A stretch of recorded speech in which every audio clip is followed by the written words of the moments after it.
Good afternoon, everyone. Uh, First of all, before I asked the director of Tibet House, Venerable Geshe Dorji Damdul, to speak, I would like to briefly introduce Geshe Dorji Damdul to you all. So I'll just read the short bio.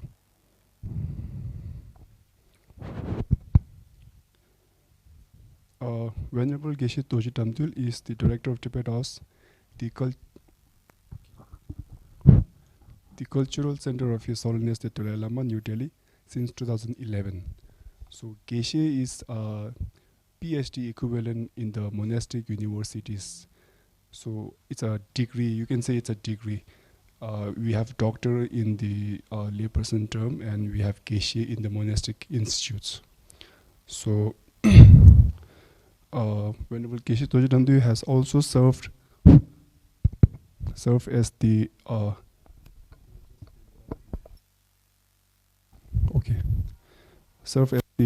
interpreter and translator for His Holiness the Dalai Lama within India and abroad. He is one of the chief editors and co-authors of scientific, philosophical, and Buddhist books with prominent professors in the UK and USA, as well as with His Holiness the Dalai Lama. These books are being used at centers and institutes all over the world to study more thoroughly on Buddhist philosophy, metaphysics, epistemology, and science.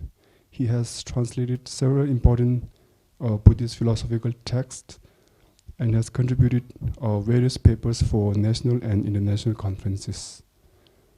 Venerable Geshe Dorji Damdul, his profound knowledge of science and interactions with world-renowned physicists gave him the unique ability to teach Buddhist philosophy with a modern twist that many of his non-Tibetans appreciate. While assigned with the responsibility of the directorship, he also gives regular lectures at Tibet House and in many other places like universities and institutes. So I would like to thank Dr. Kanak for bringing all of you here for this community academic field visit. I request Venerable Geshe to please.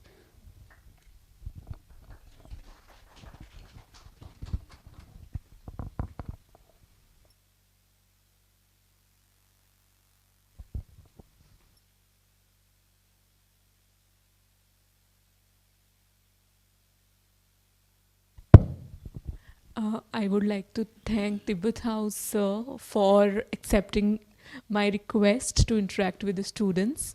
And so these are fourth year student of our college, Shaheed Rajguru College of Applied Sciences for Women, University of Delhi.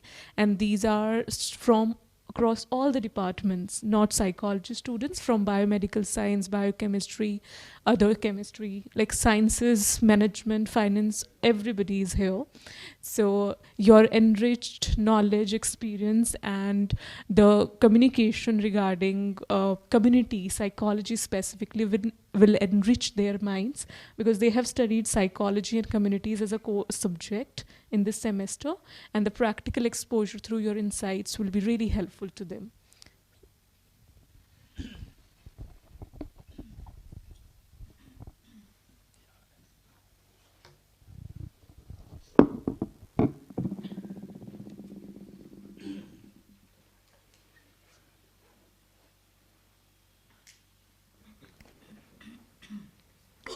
Okay, thank you, Dr. Yadevji. Yes, so usually whenever we entertain university students and, for example, a professor who was a part of one of the programs that we conducted, and when our secretary, he informed me that the professor took part in one of the programs. So instantly, we just feel like one family, was that we are a part of one bigger whole. So with this mind, the moment I feel connected with the professor, automatically I feel connected with you. So usually, say that even for organizing talks, when people, universities, they request me to give talks, there is a barrier of the formalities. So because of your professor, I'm so glad that I don't really have to go through the formalities. So I can be very direct with you here. So basically, I may as well, with the permission of your professor, that if you can do a little bit of interactive sessions, meaning that first I'll give a little bit about, say, let's say, the Buddhist psychology and the society, and how we can possibly bring about the contribution to the society. One, then alongside, I may invite questions from you. Questions, any question that you might have, I'll be very happy. It's not that all the questions, I have all the brilliant answers. This is not necessary. The fact that you have questions, and then this is my share of learning from you. Young ones, they have their own questions. Your questions are, some of the questions, they're very good. So that way, even for the professor and myself, it can be great learning and gift, take away from you. So any question that you might have, please feel free to bring this up. And then not only for two of us, but also for all the others who are listening to you and your student colleagues, everybody is going to get the chance to contemplate with what are you doing. So having said this, so basically, say, we talk about the psychology in the university context. Psychology usually is Freudian psychology and Jungian psychology. So what we call as the Western psychology, generally speaking. And of course, we do see that there are some pockets of the places, some institutions which give the Indian psychology as a course. But that is much less. In the university, when you say, I'm doing psychology, automatically people assign this, they associate that with the Western psychology or Freudian or Jungian psychology. So having said this, so first of all, let me quickly just explain what this center is, so which your professor was already associated with. So His Holiness the Dalai Lama, who was who started this institute. His Holiness has two main offices in Delhi. One is taking care of the state affairs, and this one taking care of the cultural affairs. And before me, as our secretary introduced, that there was my predecessor, and who was running the center for many years. And 2011, I took charge as the director.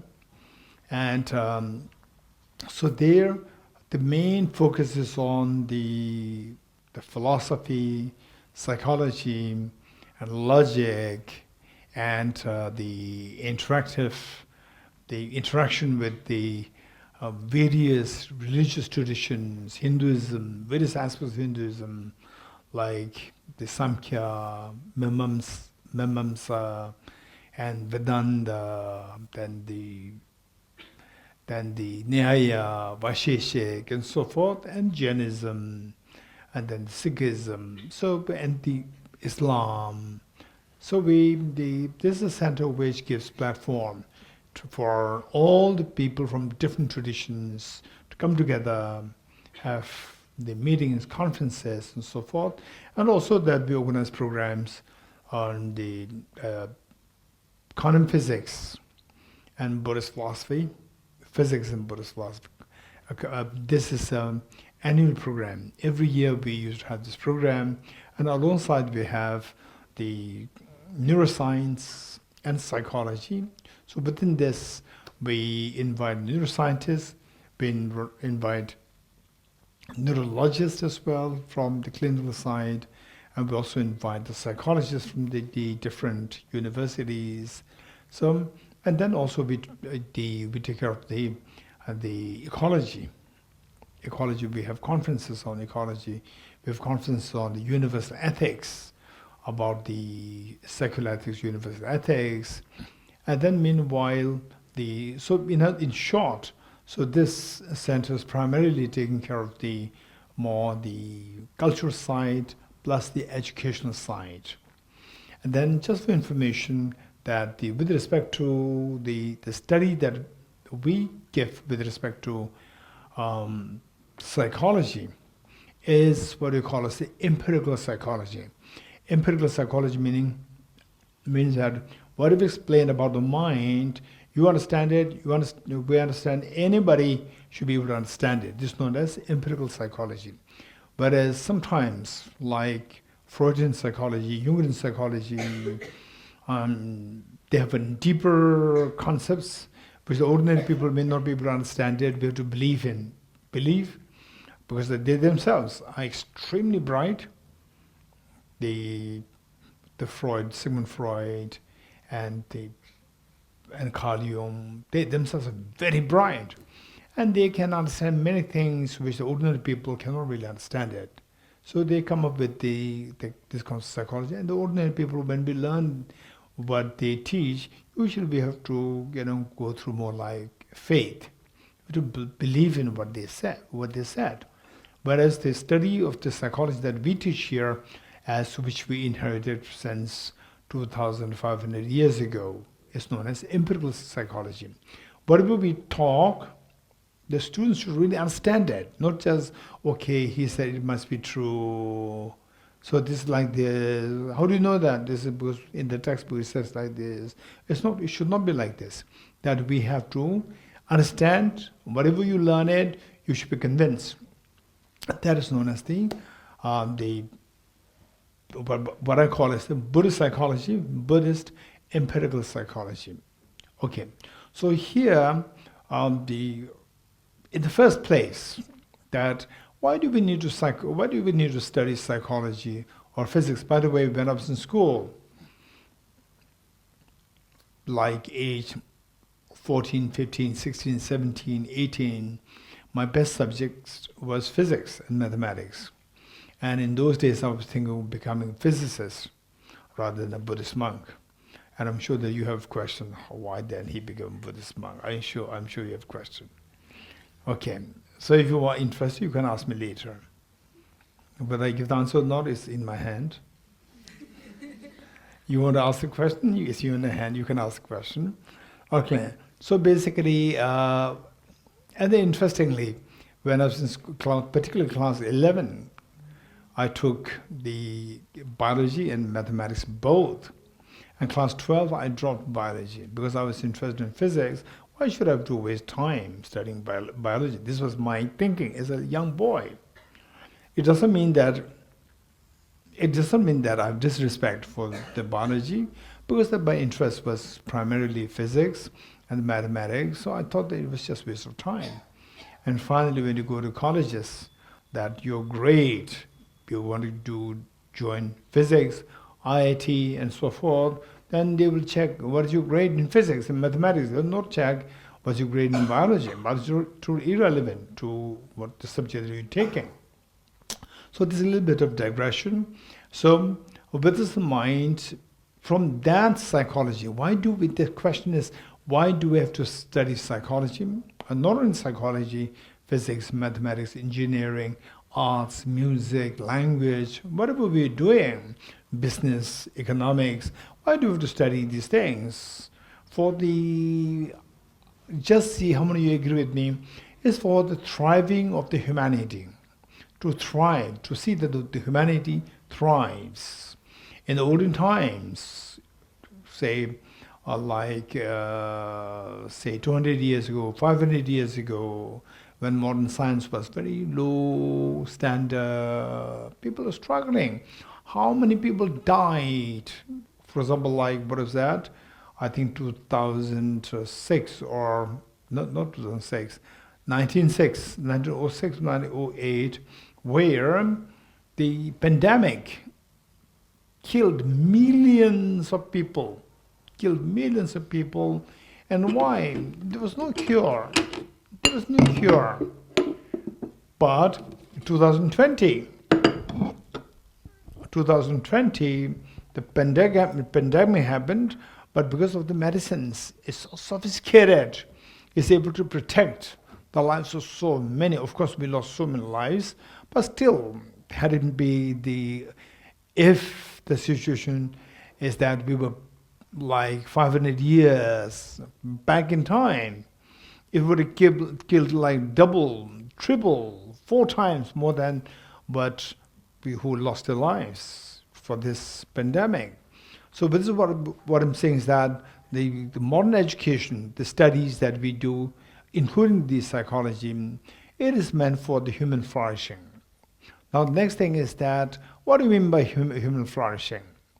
Human flourishing, so we have the, say, material development, and we have so many, the mental health hospitals, mental health institutions are there. Why? And if you go to the mental health institutions, we see there are so many people who are from extremely rich family background. Why? They have all the material things, education, they have the best of the education, but mentally they feel so down, depression, anxiety, and so forth. Why? This is a major, and this is a great struggle for the nation, for UN also. You know, the SDGs, 17 SDGs, from there, Sustainable Development Goals. From there, I think number 5 is about the human well-being, the well-being. So that well-being, it's not just a physical, the well-being, it's a mental well-being included. So for that, psychology plays a very important role to know how the mind works, and on that basis, how we can help the community. And as your professor requested, that the Tibet House, in its own capacity, what kind of services it offers, it renders to the community related to psychology. So the point is that first of all, we need to know that the services, they can be something, broadly speaking, twofold. One is services in the form of, or you go and then give material things, or teach something, and so forth. This is something visible. And there's something invisible also. For example, like if you can, for example, like say we need, for example, everybody uses now. If you don't have the mobile bank, and all your communications are through the mobile. For example, you make the payment through mobile. The cash is there, but generally people prefer this through mobile. So the point is that with all these, we are connected with all these. The internet, the banking system, the postal system, and then the business and administration, policymakers, and the education. We're connected to all these. So there, and the people there, particularly on the policy making, the decision making level, they're thinking. If it is not so well formed, it can be very dangerous. So therefore, the study of psychology plays an extremely important role, not only for yourself. Don't just say that I'm doing this because I have no other subject to take. Let's not think like this. Psychology is an extremely important subject where if you really study psychology well, not only the Freudian psychology, Jungian psychology, but also the Asian, Indian psychology, I'll call it the empirical psychology, which you can actually apply in your digital life. For example, let me give you one example. There's one lady who did her PhD in psychology, clinical psychology, from TIS. You know TIS? What is that? Very good, Tata Institute of Social Sciences. So she did a PhD from there in clinical psychology. Then later, she started her own clinic, and she would have her clients, and she openly realized that what she learned is not too helpful to the clients. And then she came to know about in Pune University, there's a course, diploma course given on Buddhist psychology. So she joined that, 6 months. She joined the course, and to her amazement, that this, whatever she learned in 6 months, it just works magic in her clinic. Clients instantly benefited.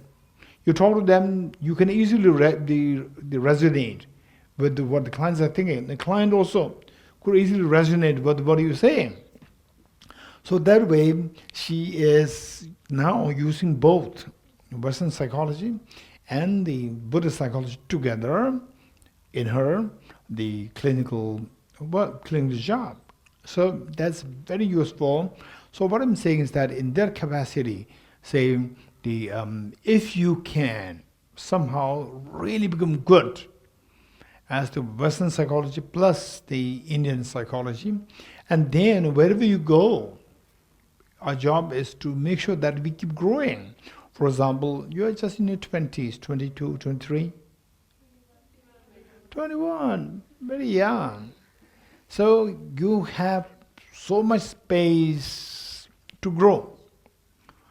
So that they just finish your you graduate, and then okay, now I finish my studies, and what is next? Shadi, right? And then full stop. No, why? You are underestimating your own potential. Don't underestimate your potential. You can keep growing. Read more, study more, and think more, experience more of this psychology. Is amazingly beautiful thing. Beautiful studies. Actually, the psychology is amazing. And so that way you can really shine. For example, like many people nowadays, with their psychology, what little psychology they learn and they then apply in their digital life, they become very popular, the public speakers, motivational speakers, with a background in psychology. So this is something that we need to think of. And in the Buddhist psychology, interesting thing is that first it will explain what the mind is. The psyche, what is mind? You will well define it. And that too, not just, okay, according to him, this is definite, according to she, this is definite. No, it's about what you experience. On that basis, what you experience, what she experiences, what he experiences. On that basis, the definition is drafted. So, with this, on that basis, then how to improvise this mind, improvise this psyche, by seeing let's say the different aspects, the functions of the mind. And of course, if you have background in neuroscience, that would be extremely a great plus point. Because if your neuroscience background is missing, then you just pick up the mind all the time, then particularly people from neuroscience, there's a tendency that they are superior and psychology they are inferior. This is their mentality. So whereas if you have the neuroscience background, then speak about the mind, speak about the psyche, then based on with understanding of neuroscience, then everybody will listen to you. So for example, let's say that depression, anxiety nowadays is a major crisis in the world. And how to deal with this is a major crisis. And the nations, different countries, they invest a lot to deal with this, how to tackle the anxiety, depression in the youth. And UNO, WHO, World Health Organization, again invest a lot of money on this to do research and to really tackle this situation, that depression, anxiety, and so forth. So, for this, what I'm saying is that there, in the Buddhist psychology, there is first of all, how depression arises. Purely, what is the mechanism? How the depression, this is some mental activity, mental unrest, or say the mental activity, involuntary mental activity against your will. So that's happening. And what triggered that? You're always going to track the causes. through the causes, and then we'll boil down to see that it is all related to the cognitive error. Cognitive error. Cognitive error, that is responsible for the affective error. So whereas learning how to undo the cognitive error, then the affective error is fixed. So this is where majority of the problems can be solved by identifying where the individual makes the error in terms of the cognitive activities, and then identify that so well, and then you have to make sure that you know the intelligence level of the other person. If the other person is very intelligent, your patient is so intelligent, more intelligent than you. You say something, the person can see what you're saying. On top of that, person can see behind what you're saying. You may not be knowing what's behind that.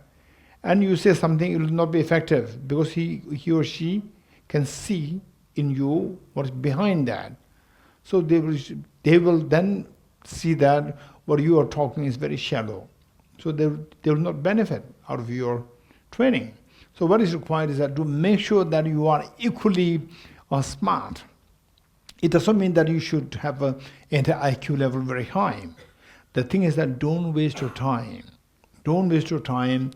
Keep reading more of all the science, not only Freudian, Sigmund Freudian, Jungian, but also the other psychologists, which is particularly, I would say, empirical psychology, with which you talk, other person simply resonates with what you are saying. Yes, she understands what I'm thinking. When these people sense that, this is how these people, they become extremely popular, the motivational speakers, with a little bit of background in psychology, and particularly the empirical psychology. With this they can communicate with others so easily. Okay, so having said this, so this is what is known as the mental functions. 51 mental functions were taught. Millions of mental functions were there. Of these, 51 were particularly picked up and explained, and from there, they're put in sets. The seven sets of the 51, the 5 what is known as omnipresent mental factors, and on this basis, if you study these 5, then how the person can really gradually improve the mental state from the depression and anxiety to normalcy by working on the 11 what is known as the wholesome mindsets. 11 wholesome mindsets, by removing the 6 root afflictions and connected with that 20 secondary afflictions. All these are mapped there. When you study these things, and then you say, this is how the mind works.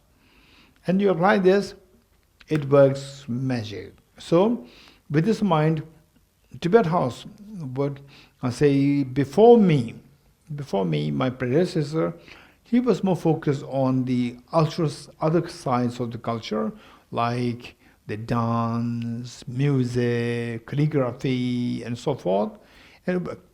Whereas I'm not that person. My person is very different. I'm not into dance. I'm not into music. I'm a very different person. Many people may see me as a very boring person. If somebody's not interested in philosophy or psychology, then that person meets me, it's very boring. Whereas my predecessor is a very interesting guy. Anybody clicks with him so quickly because he has some multiple interests. So therefore, my coming into Tibet House, the whole shift changed from what is like music, dance, calligraphy, and so forth, to the study.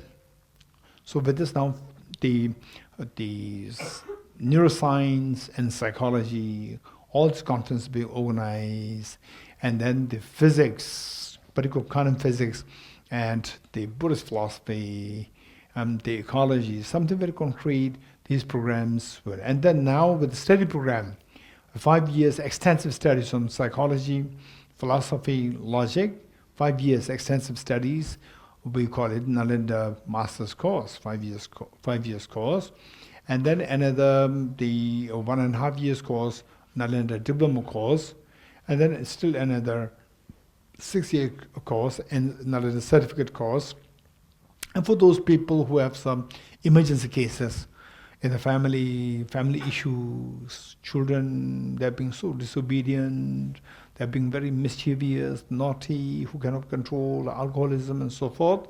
So there we have the 2 months course, to little over 2 months, the course on managing the emotions. So with this in mind, Tibetos per se, with respect to the society, community, so forth, we deliberately involve ourselves, engage ourselves, and to go for partnership with the other institutions to be of service to the community. For example, like one is the Disha community.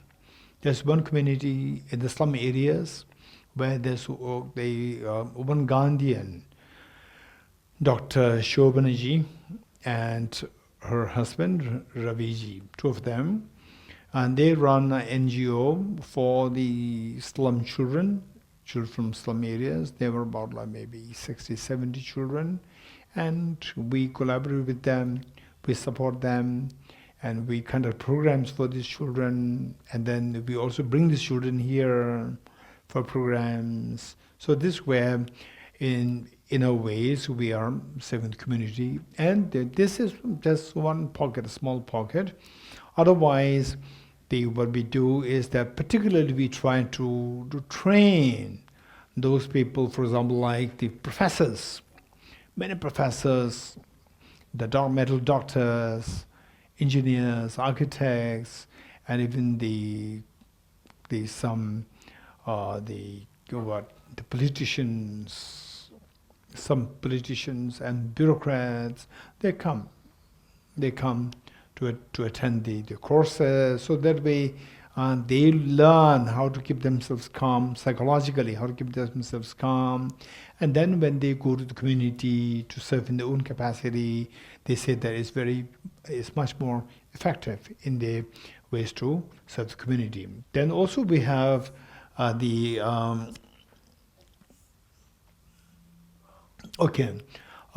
also, particularly when we meet with people who are the activists, social activists, who are not activists meaning fighting or complaining, no, but who actually work on the ground.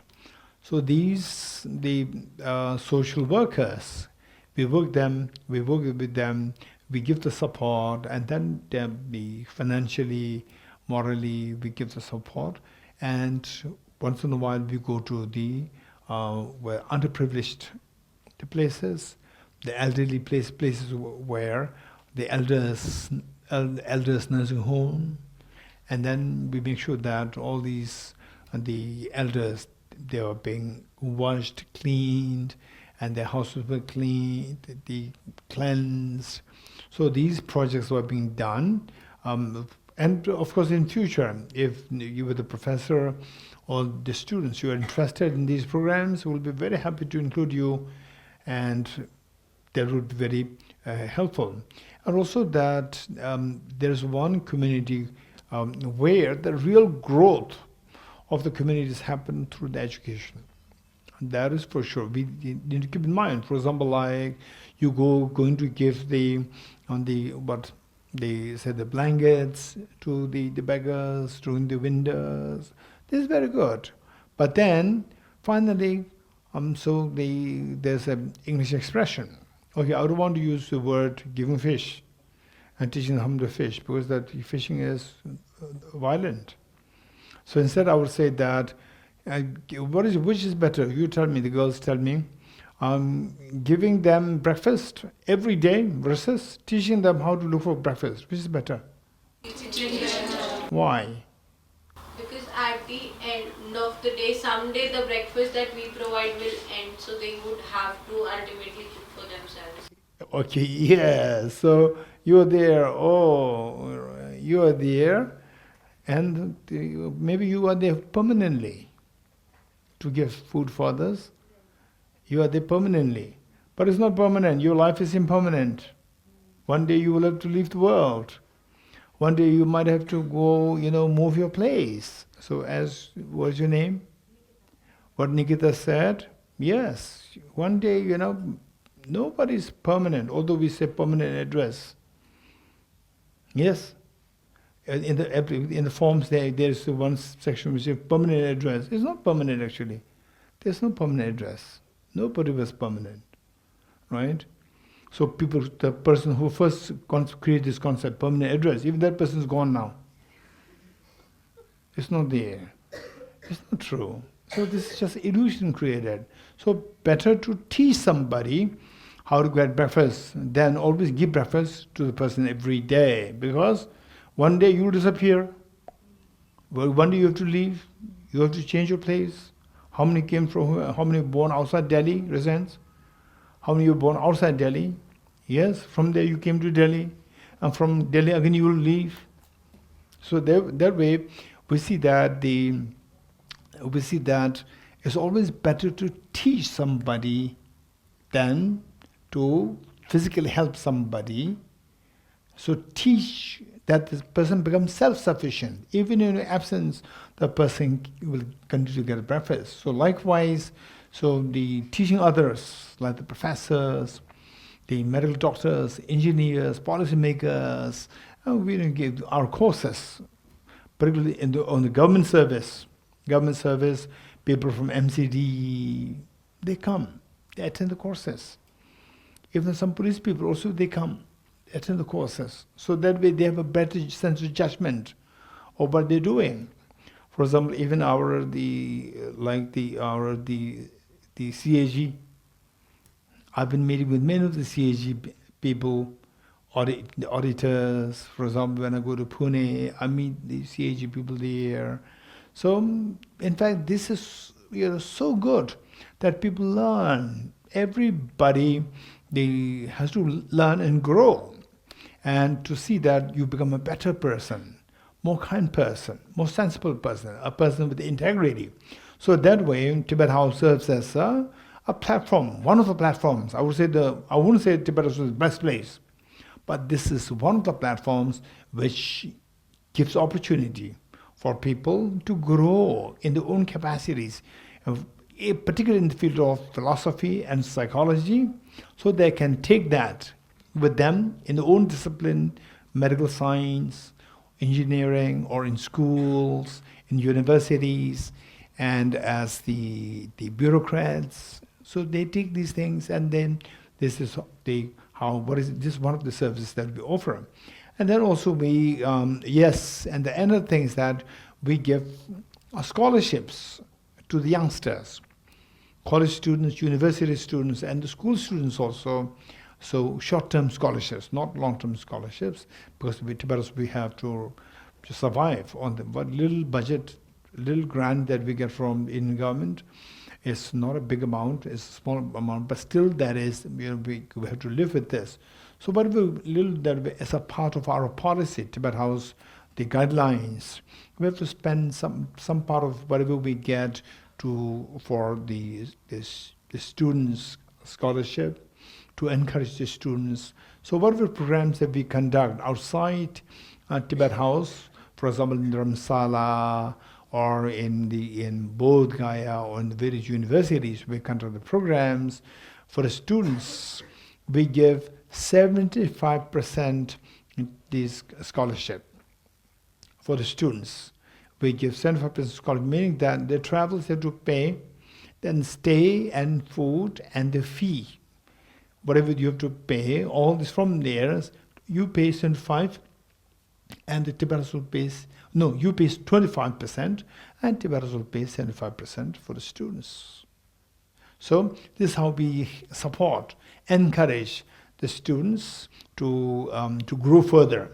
So this is one thing that we're doing. Then another thing is we also the courses that we this is the biggest of the success of Tibet House. The courses that we give, the courses allow anybody to grow, like as I said earlier, doctors, engineers, professors, the government services, people, they all join this course and they grow. And for this, even again, I'm saying there's whatever little grant that we get from Tibet, from Indian government, Ministry of Culture, we use that, and we try to stay within that. And then the fees that we get from the students, we deliberately make it students, meaning are not the college students, university students. Anybody, like if the professors, they join the course, they become students. So the courses that the fee that we charge is kept so low. Why? For the reason that anybody can take part in these studies. Anybody can take advantage of this program. Not that only the elite, rich people can take part in the program. Because after all, it's a nation. A nation is not a nation of only the elite. Majority of wherever in the world you go, elite, rich people is just like 5%.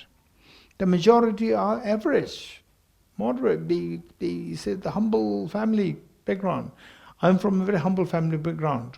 So what I'm saying is that we need to empower the nation. If we want to empower the nation, we have to empower the underprivileged, people who do not have the facilities. So what I say is that when I was first invited to teach, to give one semester to one American university, I first complete my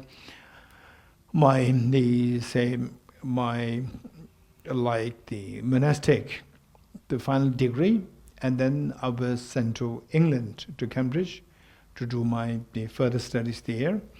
And after completing the course there, the first invitation that I got was from an American university, Emory University in America. Please teach our students the philosophy. This is the first invitation I got, not from India, not from the Tibetan community. So, in fact, I'm grown up. I got the opportunity. Number one, because of His Holiness's blessings. And because I'm in India, Indian government. It's amazing. So, but no invitation came from India, no invitation came from the Tibetan society, only from American society. So I said that if I say no to American society, they have money. If I don't take the positions, they will not keep it vacant. They will replace some, because they have money, power. So the thing is that we need to empower the underprivileged communities, in our own communities. So that way, we deliberately keep because if we charge, okay, you are from the upper class, we charge you 1 lakh, and you are from the lower status, so we charge you only say 5,000. Then the people from the higher class, upper class will say, why you are charging us more? Why you are charging us more? We cannot give the answer. We cannot say you are high, low, then they will say this is a discrimination happening. We have a problem. So deliberately we kept it low so that everybody get the chance to study this psychology, to improve yourself. It's not about about conversion. His Holiness the Dalai Lama made it very clear to Tibet House that Tibet House by no means issue a platform for conversion. Your job is to teach people how to be happy, not to convert somebody to Buddhist. Teach them how to be happy. Teach them how to spread joy and happiness and harmony in the family. Where somebody does not know how to create happiness in the family, it's always fights in the family. Okay, how many you know about this? Raise hands. I'm not asking how many you have this experience. I'm not asking this. I'm asking you how many you know about this. Raise hands. Fights in the families. Not necessarily in your family, somewhere else. Yes. Family fights. Right? So first two brothers, two sisters, and gradually they become uncles and fight over the properties. You're getting, and your children will say, oh, my uncle. Actually, once upon there were two brothers. Once upon there were two sisters. You're getting it? Now they're fighting over the properties. You're getting it? And one worst cases, the son wants everything, and the daughter should not get anything.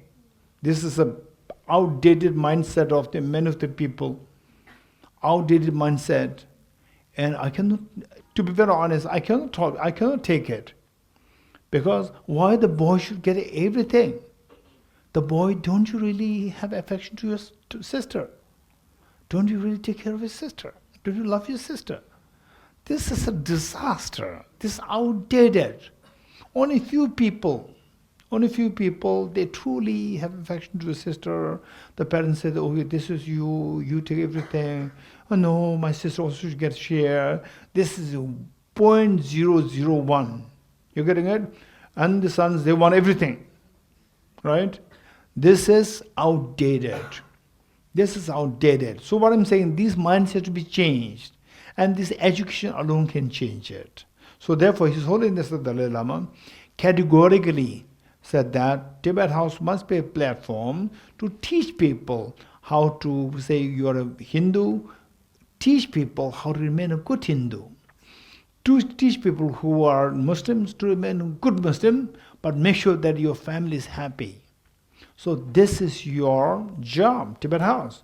So now, because of blessings of His Holiness and the support of Indian government, incredibly great, the flexibility, the principle of ahimsa of Indian government from years, like 60 since the independence, and the forefathers meaning thousands of years, incredibly great culture of ahimsa. So today, we can still see the remnants of this beautiful culture here.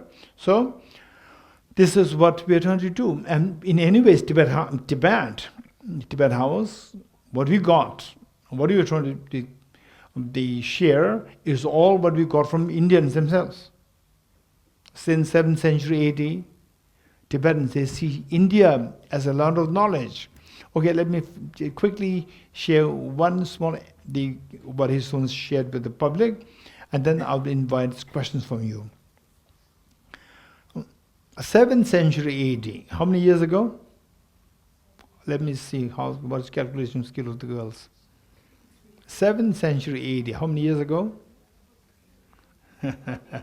Huh? Yes, 1400 or 1300, 1200 years ago. Very good, thank you. Okay, so back then, the 7th century AD, there was a Tibetan king.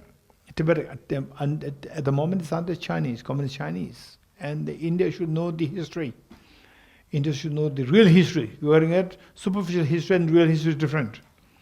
You see real history, 7th century AD, Tibet was a very, very powerful kingdom. Very powerful kingdom to the extent invading China also.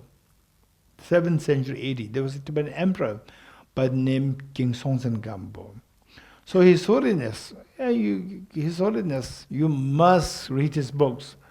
His thinking, if you acquire his thinkings, my personal experience was that I learned philosophy, psychology, all these things.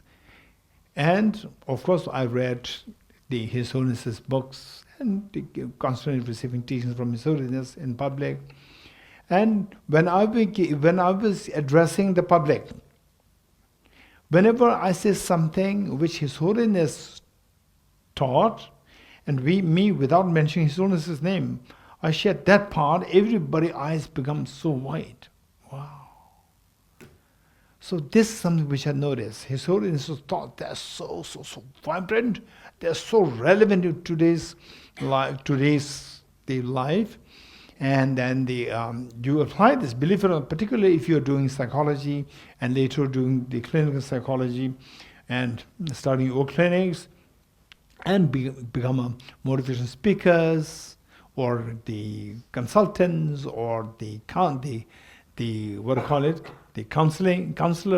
and so forth.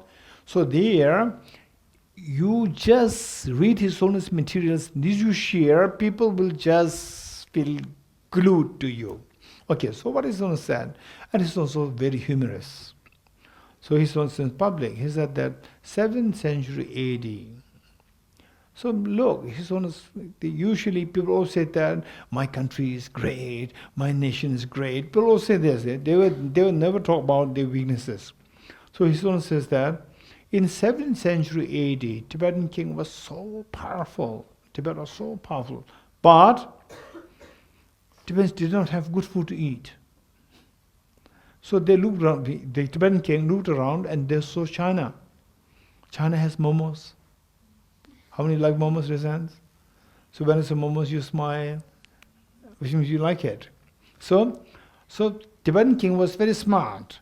He looked around the neighborhood because they did not have good food. Only stable samba. You know samba? You don't know samba, but you know momo. Because momo is imported from China. Samba was the stable food, which is not so interesting. But nowadays, smart people, they take samba rather than momo. Samba will control your diabetes. If you have your family members having diabetes issues, then go for samba. That smart people, even Chinese smart people, they don't go for momos. They go for samba from Tibet. But samba is not necessary if you go to Tibet to get it. You can make samba in India also. Okay, so to make it short, His Holiness says that 7th century AD, the Tibetan king, Songtsen Gampo, he was so smart that knowing that his people, his subjects did not have good food to eat, so he explored in the neighboring countries. He found that China has very good food, very extremely good food. So he copied the food from China. So now Tibetans have good food. And they did not have a good dress. Dress, animal fur, sophisticated dress. And he looked around. Again he looked around and he saw Mongolia. Extremely elegant dress. He copied from Mongolia. So now the Tibetan people have good food to eat and the brain is empty. So brain is empty, no what to do. Again he explored and he saw that India is the land of brain. India is was. is questionable. Is, I'm not sure. But it was a brilliant source of brain. So the Tibetan government, not Tibetan government, Tibetan king. Although China already imported Buddhism from India to China, but Tibetan king was very smart. Why should I have to go for second hand? Why should I go to second hand India, China, then from the China take Tibet? No, why? Direct, first hand. So directly invited the Indian masters. Brilliant Indian. You have to at least, it doesn't matter what religion that you're following. You feel proud as an Indian. So your neighboring countries, they were inviting Indian scholars, brilliant scholars, but the Tibetan kings. I know that. So before you become, for example, like, oh, I'm Delhiite, oh, I'm this, I'm that, first thing you have to think is, I'm Indian. That's very important. I'm Indian. So I learned that in the neighboring countries, they invited Indian masters in 8th century AD. Who are these Indian masters? And what are they good at? What are they good at? They've got a brilliant mind, brilliant brain, philosophy, psychology, metaphysics. And if you truly really study the psychology that Tibetans learned from India in those days, today you will see that if you are a motivational speaker, the quality of your speech is going to be very different. So this is India. So that way, His Holiness says that the Tibetans, we got all the three things: food from China, clothes from the Mongolians, and the brain from India. So this is the job. But finally, it's about your well-being, it's about my well-being, well-being of your well-being of your clients, and your well-being of the nation, and if possible, well-being of the whole world, and if possible, well-being of not only the humanity, but also the ecology. Well-being of the ecology and well-being of the animals also. Why not we turn to vegetarianism? We think of this is so important, to think of the whole world in a complete form. So if this is something you can do, this is the greatest service of this psychology to the communities and the world. Thank you.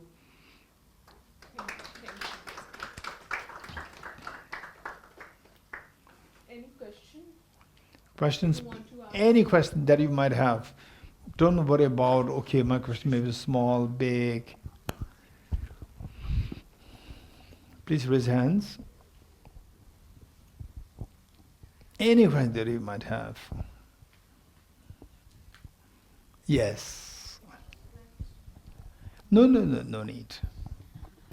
So now, since we are all 21, 22, we usually take emotions very seriously.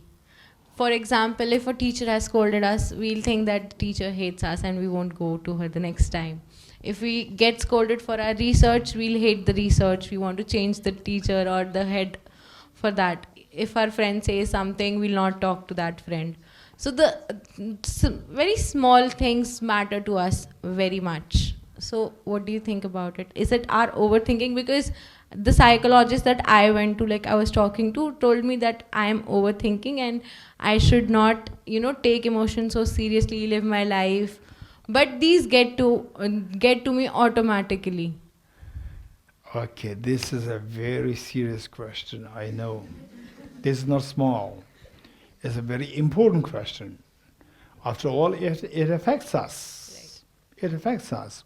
So for example, if you don't like your neighbor, even the neighbor's dog passes by, you are angry towards the neighbor's dog. You're getting it? So therefore, when you are not happy with the teacher, you hate the subject also. You're getting it? This is reality. So now the question is not about, okay, no, don't take it too personally. Yeah, this is what usually people, don't take it too personally. It's okay. You have to accept it. No, don't take it, very passively. Say, I remember, I was in class 11, maybe age 17, 16, 17, age 11, my class 11. And since class 6, 7, 8, 9, 10, for 5 years, there were 3 boys, myself and 2 more, 3 of us, we were always together, best friends. Class 11, 2 of them started to go on their own and I was ostracized. Then I started to feel so lonely. It happens, right? Right. You had that experience? Okay. Then and yet, I was actually doing so good in my studies. In fact, you may think I'm blowing my own trumpet, I was the topper. But still, these 2 boys, they ostracized me. We've been friends for 5 years. Then I went to one of my teachers and said that this is what happened. I feel so lonely. He said, Dorji, don't feel lonely. This is a big compliment to you. I said, sir, it's not a compliment. I'm feeling lonely. It's very painful. No, this is a big compliment. I said, how? You have to ask how. You're getting it? Don't say that, oh no. So somebody says that, don't take it too personally, but how? You have to ask this question. You need to know how to articulate your thoughts and how to articulate your questions. I said, how? And the teacher said, these 2 boys, now they reach to such age, 16, 17, where they want to smoke. They want to drink.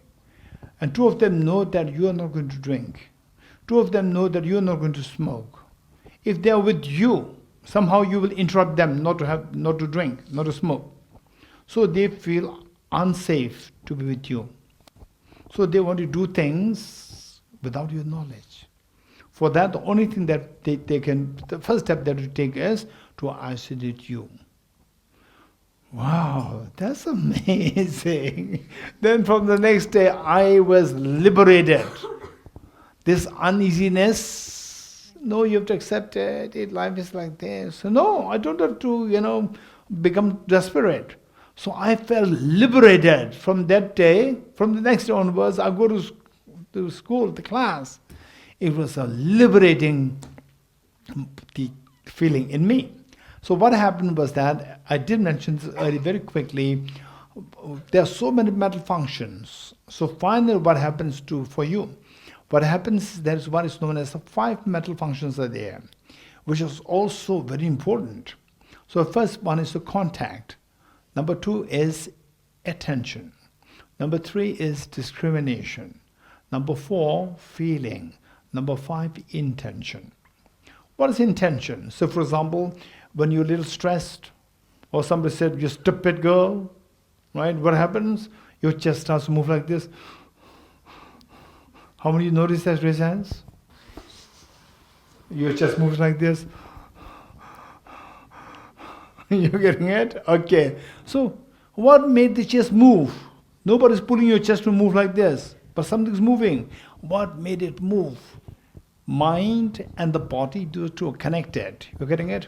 They're connected. On the mental level of the 5, what is the 5th one? Intention. That intention, I don't want this person to say, you stupid. That intention is pushing your mind to resist the person. Resisting. That resistance is translated in your physiology. Physiology is subtle movement of your energy.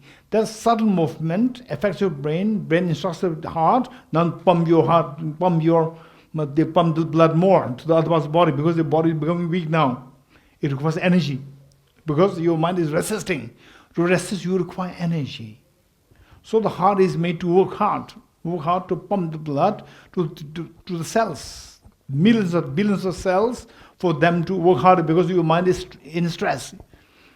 You are resisting. So that is working on the intention level. So now this intention where, so this intention because of the, what is it, the next one? Very good. Feeling, number first feeling. Okay, let me say one more for all of us. You know, this girl has a photographic memory. Okay, so the first one is contact. Number 2 is attention. Number 3 is discrimination. Number 4 is feeling. And number 5 is intention. So what is really working, feeling, we say your mind resisting and so forth, is happening on the intention level. Why the mind is resisting? Because of the feeling, unpleasant feeling. Unpleasant feeling. You don't want the unpleasant feeling. So you want to remove the unpleasant feeling. So how to remove the unpleasant feeling is by removing the trigger of the unpleasant feeling. So your mind resists the trigger. Push the trigger. But the trigger, say for example, what was your question? We usually overthink of what people say. No, made more specific. For example, teacher says something about our research that we're doing. Yes, so I don't like this teacher. She does not like me. Yeah, this is what I'm saying. She doesn't like me, so therefore I don't like her. You're getting it? So what is happening is that who is the trigger of unpleasant feeling? That teacher or that friend? Let's say that friend. That friend who isolated me. That friend, I don't like this. So your mind will try to push this friend away because you have the unpleasant feeling when you think about this friend. So now, why do you have the unpleasant feeling? Unpleasant feeling because of the discrimination. Discrimination, it has many connotations. One is, say, gender discrimination, racial discrimination. This is not in that context. In that context, this is very neutral. Discrimination means a mind which cognitively, the mind thinks that, oh, this person is not good. This person doesn't like me. Now she's going with, other friends are not going with me. So that way you have a discrimination means like an awareness, like a knowledge. It can be wrong knowledge. So you have a knowledge that this girl is now going with some other girls and not going with me. So you want to push that. So that is the discrimination. Why this discrimination? Because of the attention and contact. So these two gather the information. So the information that you get make you to have the discrimination that she is now avoiding me. So this discrimination comes because of the information that you get. Whereas if you have a vast information, you can process information in such a way that the discrimination is very wholesome discrimination, which means the feeling automatically will be very pleasant. With a pleasant feeling, what happens? That the intention will not reject, it will embrace. Embracing is healing. This is where you have your immunity increasing. So now the point is that particularly with the Buddhist psychology, what it teaches you is how to change the discrimination from unwholesome discrimination to a very wholesome discrimination. For example, let's say that let's say that it was in the same hall, 2021, during the COVID time. So usually I travel to the West, and for example in Italy, so because that I could not travel, COVID ban, so they requested me to do a teaching online. So we did it. At the end of the teaching, one lady asked a question that your talk on compassion, wisdom, so these are all look nice, but in practical terms it doesn't work. So tell me how to help me. And it was, what kind of problem? Then she said that with the COVID ban, the only place where I can go is the terrace. From the terrace I look down, I see the whole street empty. Otherwise, extremely lively street. Now the whole street is empty. It's so gloomy to see this, and it's very suffocating. So your teaching compassion doesn't really help. So I told her that, are you sure that you see the street is empty? She says, yes, it's very empty, very gloomy. I said, if I were you, I'll be feeling very happy. So because now her mind is rejecting this empty street. Whereas for me, I would embrace the empty street. Why? So she says, no, why? Why? I said, that, are you sure that the street is empty? She said, yes. And this is a time of COVID. It's not a time of the non-COVID. It's a time of COVID. COVID means COVID can come to attack me anytime. So the fact that this street is empty means that the people who are in this place, they have followed the rules and regulations of the government to protect each other. So they are telling me, hey Dorji, don't worry, it will not bring COVID to you. If you don't believe, you climb upstairs and look down. Look down in the street. The street is empty, we are not there. To make sure that you are protected. And then when you think that, oh, the people are not there, bringing COVID to me. When you think like this, what's the feeling? Pleasant, unpleasant? Very pleasant feeling. Pleasant feeling, you like it, you don't like it. You like it. Because you like it, the intention will embrace it, not reject it.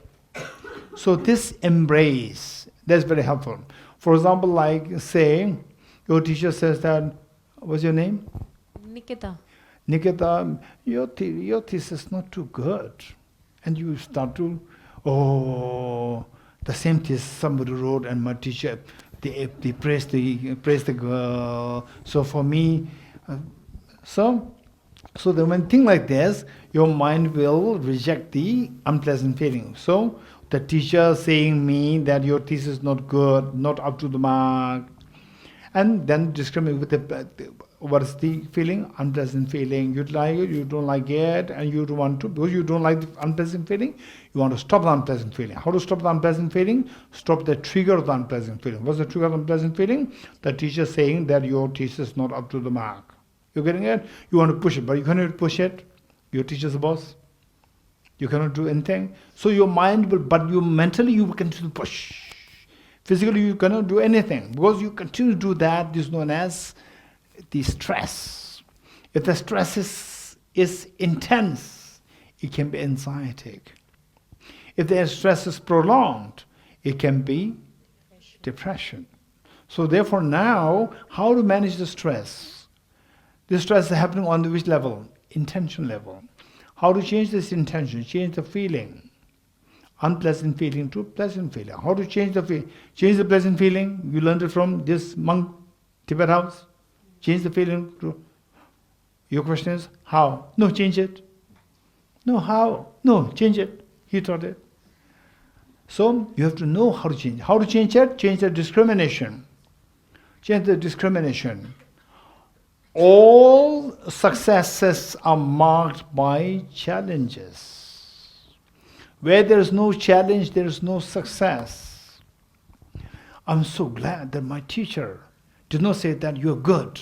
Instead, she said that your thesis is not up to the mark, which means that I need to improve it. Oh, she's asking me to improve. If I'm very good in mid, then why should I be a student? Student means I have to grow. She's asking me to, helping me to grow. She's telling me that I have to grow. Wow. So, if possible, you go to the ma'am and ask the ma'am, thank you so much for pointing this out to me, but you may please tell me where should I improve, how to improve. And man is way more experienced than us.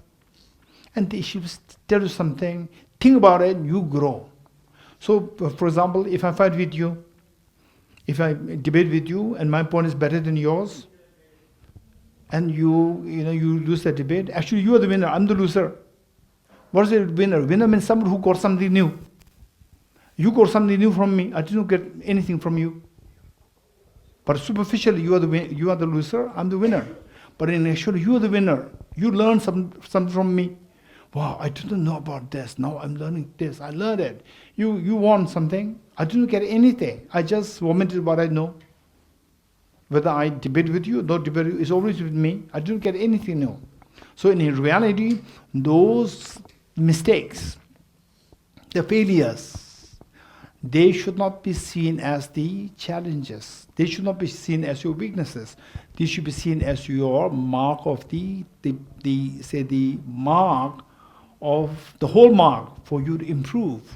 There should be the opportunity for you to grow.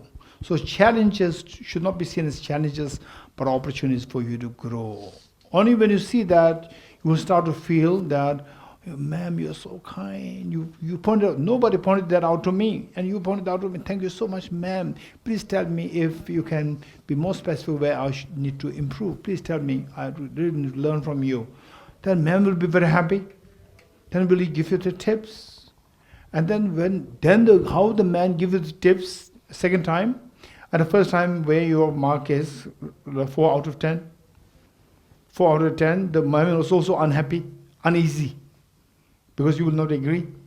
But second time when you say that, please ma'am, teach me how to improve it, then the man will come with a glow, and you'll be very happy. And the next time you'll for sure get 8 out of 10, because ma'am is very happy with you. You're getting. So what I'm saying, there are many things where you see the challenges as opportunities. These people will shine. Challenges as the hindering factor for you. Challenges as difficulties as challenges. These people never grow. What do you want? You want to grow? You don't want to grow. Grow means you have to see challenges, the difficulties as opportunities, not as challenges. Let me conclude with one important message for all of us, including me. I'm way older than your ma'am. And then with you, I'm like a grandfather. So let me share with you this. This is a big message for all of us. So, once the BBC interviewed the king of Dubai. Once the BBC interviewed king of Dubai, said that you are the father of the modern Dubai. What do you see of the future of Dubai? This is the question. And the sheikh, the king sheikh, he did not give a direct answer. He said that my grandfather rode a camel. Yes, you understand it? It's a desert place, so camel. My grandfather rode a camel. My father rode a camel. I am riding Mercedes, not camel. My son will ride Mercedes. My grandson will ride Rolls-Royce. My great-grandson will again ride a camel. And the interviewer was confused. What is this answer? Let me say this once more. My grandfather rode a camel. My father rode a camel. I'm riding Mercedes. My son will ride Mercedes. My grandson will ride Rolls Royce. My great-grandson will ride camel again. And the interviewer was confused. What is this? What is this answer? He said, difficult times, which means in difficult situations. Difficult times produce strong men. Strong men produce easy times. Easier time produce weak men. And weak men produce difficult times. You're getting it? This is a big message for us. So therefore, difficult times produce strong men. You should see that these things, like the difficulties, as to make you strong, not as hindering factors. You getting it?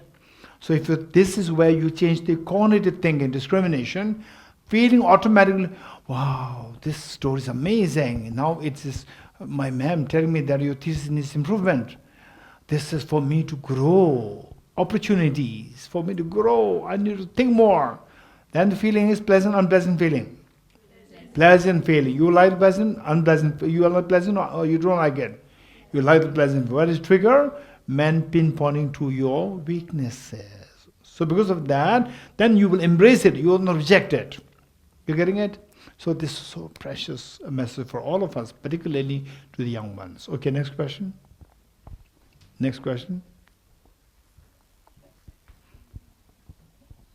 Any question? Any question? Raise your hand.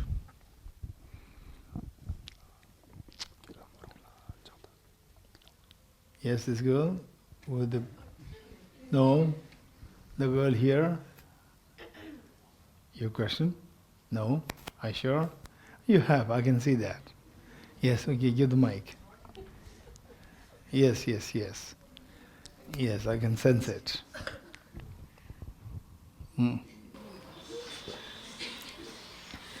Okay, anyone? Yes, please. Okay, anyone? Anyone? Anyone? Any question?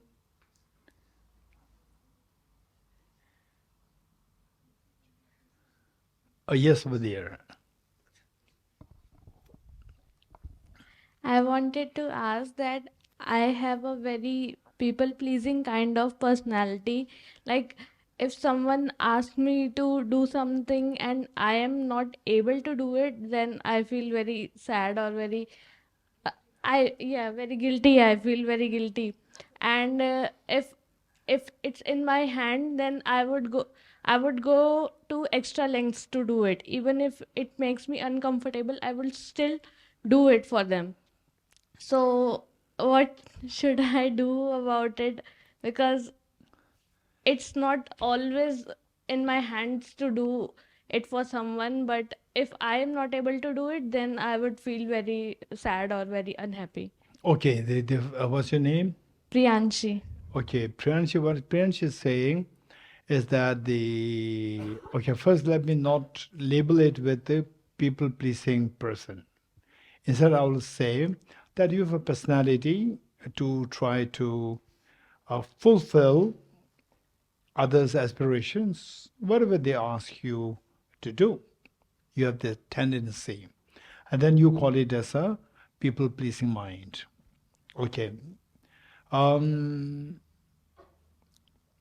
So basically, I would say that this quality, this mindset that you have, this good or bad, this is the first question. Then at times you do feel difficulties that you cannot do anything. When you cannot do, you feel guilty, uneasy, and then you go to the extent of trying to make it happen, and in process you face even more difficulties. Okay, all these complexities are there. So how to manage this thing? So first thing, whether it's good or bad, for that there's no say there's no hard and fast rule to say this is good or bad. It's all say for example, like whether or not there is a cardinal sin. We call it a cardinal sin. Absolutely a sin. Is there such concepts? These are all questionable. These are points of debates. So the point is that we have limitations. We have the strengths. We have weaknesses. We have strengths. Both sides are there. Now the next question is that what do you do? Is this something the advisable or not advisable? So for this, the one thing that you keep in mind is, in other words, that okay, should I be doing this or not doing this? So you're in a dilemma. How many of you find it sometimes difficulty not being able to take the decision? What do you do? Okay, this is what happens to us, particularly young people. This happens. Under such situation, the wisest thing to do is that the first thing is that look for somebody who is wise, very matured, okay, wise, matured, and compassionate. Wise, mature, compassionate. Maybe your aunt, your father, mother, or your brother or sister, or your teacher, or your, a teacher from kindergarten, teacher from your school days, somebody who's wise, learned, and very compassionate, and somebody who has a compassion for you. So you must have to have a personal guide, to whom you can reach out and request for help. This is very important. And particularly to seek advice. This is what I'm in. I cannot say yes. I cannot say, if I say yes, then I have to make it happen. To make it happen, there are so many challenges. If I say no, I feel guilty. The person feels, so what should I do? So this is first thing that we need to, particularly young ones, we make sure that you always have somebody who is matured, learned, and compassionate. This is so important. And then the next thing that we need to keep in mind is look for the pros and cons. Pros and cons. Where the pros outweigh the cons, do it. Where the cons outweigh the pros, don't do it. For example, let's say that if somebody asks you, what's your name again? Priyanshi. Priyanshi, please lend me 10,000 rupees. And you have 10,000 rupees as your school fees. And after this, what you eat, you have no. Then if you lend, not sure whether you will get it back or not sure. There's also one question. And if you lend, then you don't have fees to pay. Second question. And then if you lend, your parents may scold you later with your school fees. Again, the university send, as the mail saying that you already do not give the money, the school fee. All these things are there. And if I don't give it, then this person may feel very offended, and I'll feel very sad. So under such situation, you have to look for the pros and cons. Say, the person, did he or did she already pay the school fees? Yes, I'm here to pay, right? So he has already done better than me. So why should I be there? Right now, he or she is asking for something which you are even yet to start, and the person has already taken the second step. So I'm sorry. So pros and cons. This is very important for us to check the pros and cons, and on that basis, take the decision. And the wisest thing, the best thing is that don't expect perfection. What you want, Priyanka, right? What you want is that this person is very happy and you have no problem, both to be done. This is what you want. And don't expect this offense 0.0001%. 99% in your life, this will not happen. You cannot make both ends meet. Not possible. So you have to weigh the pros and cons. And sometimes we don't know what is pros and cons. That you have to seek the help of the seniors, compassionate, wise people. This is very important. Any more questions? And to be very honest, people pleasing has two sides. One is very precious and the other one is not so good. One is precious in ways that somebody who is really in need of that, you are there to help. This is so precious. Somebody who does not require, who abuses you, who exploits you, that you have to know how to say no. So it is like, say, what the description, tending to always make others happy. So that is like holding up the burning gold in your hand. Burning gold, hot burning gold in your hand. Because it's gold, you hold it, but it burns you. You throw at this, because it burns you, you throw at this, you are throwing gold. What should you do? You should have a smart intelligence, put it in the cold water. Remove the fire and take the gold. You're getting it? So with this mind, there's some people who take advantage of your compassion, take advantage of your kindness. The moment you sense it, you have to learn how to say no. Where the other person is really, really, truly desperate in problem, and you have extra help. Making sure that later you don't have any regret. Good. More questions? Okay, there are more questions coming up. 1, 2, 3. Yes. I think this question would be in mind of most of the students. Like, how do we deal with procrastination? Like, I was someone who never procrastinated till school, but then lockdown happened, something happened in college. I have done so much procrastination.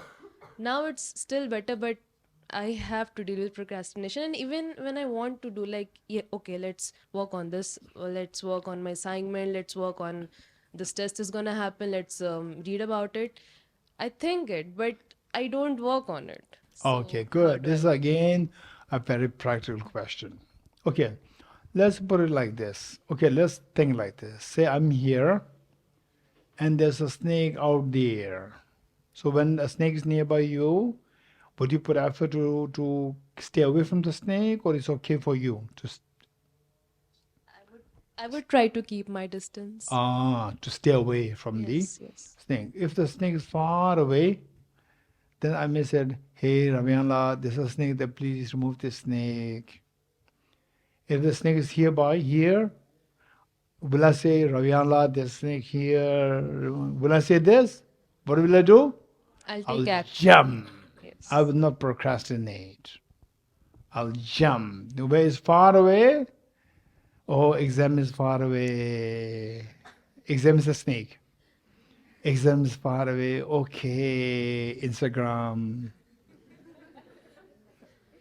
Facebook, Reels, and one of your classmates, school day classmates, dancing.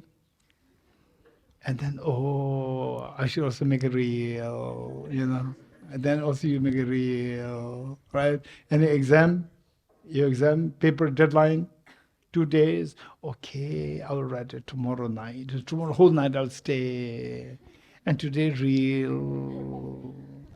Okay, study for half an hour, 10 minutes. You feel so tired. Instagram. No, I'll just for 15 minutes. 15 minutes. Then after this, I'll study. And 15 minutes becomes 2 hours, 3 hours. Okay. So what you do is that just when the snake is nearby, then you will not say, Ravianla, please remove it. You'll jump because you feel the urgency. Now your mind has an incredible potential. Incredible potential. Only thing is that what is the urgency, what is not urgency? Again, it depends on you, how you see it. For example, let's say that if I only see this space, if my eyes could only see this space, everything in the world is wood. Everything, because my eyes are whatever see this world, and this all world is everything is wood.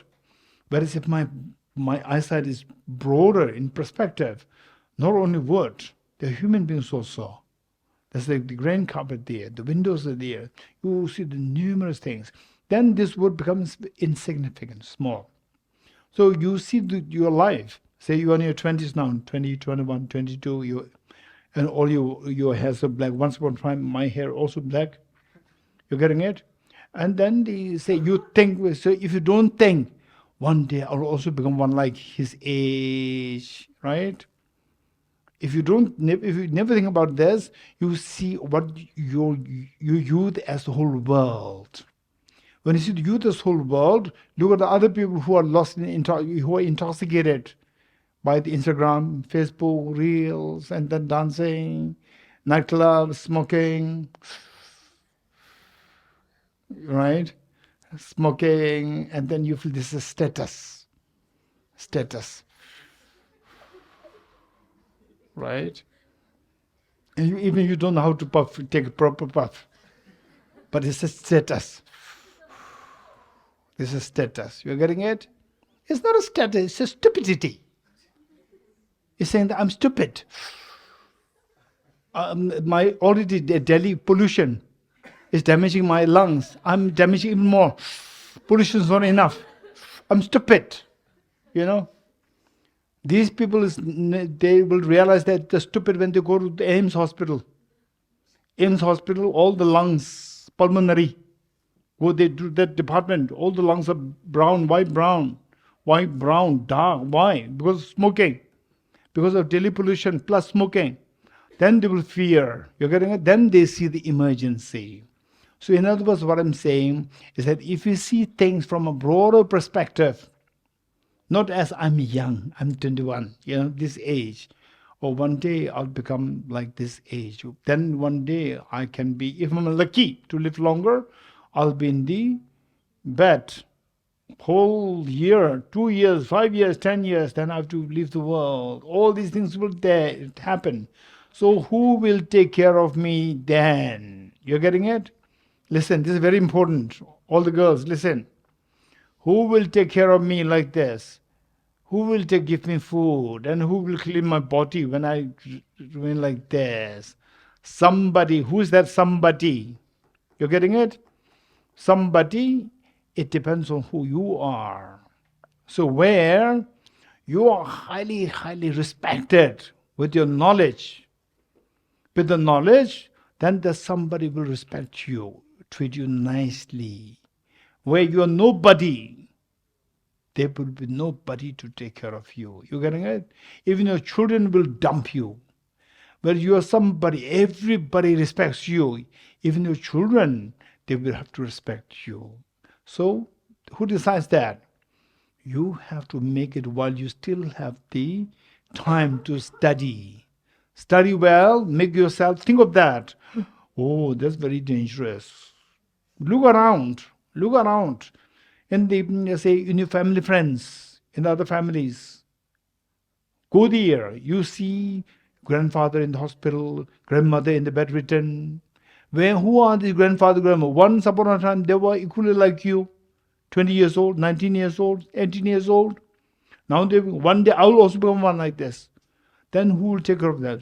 Those people who are so well respected, who are very educated, they are being respected even by the juniors. So they serve them. Those who knowledge is zero, or those who are, thinking so low, people who see you as a small child, they will just dump you.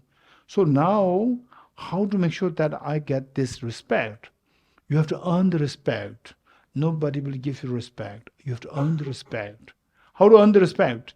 Don't waste your time. Reel, Instagram, Facebook, Snapchat. Don't waste your time there. Study more. In school days, where you are not allowed to keep the mobiles, everybody is somehow protecting you. In your college days, nobody's protecting you. You have to protect yourself. So that is a time you think of somebody who can see the broader in time and space, future in time, future now. These people feel the emergency. Those people who don't see the future, who only see today, 21 years old, oh, this older, all the what is that? Oldie. This oldie. What are you doing, oldie? One day you'll become oldie. Those people who cannot see those days, these people will just, their time will be stolen by if somebody says that, hey, how old are you? 21. 21. Somebody says, I will steal you 10 years. Tomorrow you will be 31. How many you will be shocked if somebody says that I'll steal you 10 years. You cannot do anything. You have to say something, I'll just feed you with enough food. That's you cannot do anything in the prison for 10 years. How will you see that my 10 years loss, human rights, no human rights violation? But this mobile is stealing your time. Every day stealing 3 hours, 4 hours, stealing your time. And you are not struggling, you are not fighting against the mobile, no human rights. You're getting it? This is how the mobile is stealing your time. If outsider person says that I'm going to steal your time, you will say that you will send a letter to the Prime Minister. But the mobile stealing your time, you're not saying letter. You are saying that I am doing, I like it. This is how the mobile is deceiving us. So those people who don't see that mobile is deceiving us, who don't see the bigger picture, mobile is so pleasant. Those who see the bigger picture, the mobile is your deceiver. And then you see with the bigger picture, you see that the snake is close by, not far away. Emergency will come. With the emergency, procrastination will stop. You'll jump. Good. The next question. Welcome. Yes. I just hope, yeah. Okay, so this is like a personal thing that I am facing. I'm not sure how many other people are this. So I am a performer, okay, and the thing with me is that at times I feel that I just overcommit to a lot of things.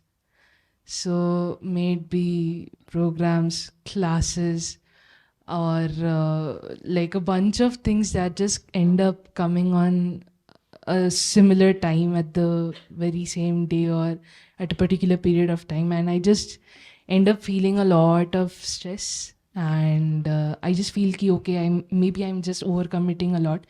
So gradually I feel that dissociating myself from a particular thing is like a solution which kind of helps me temporarily.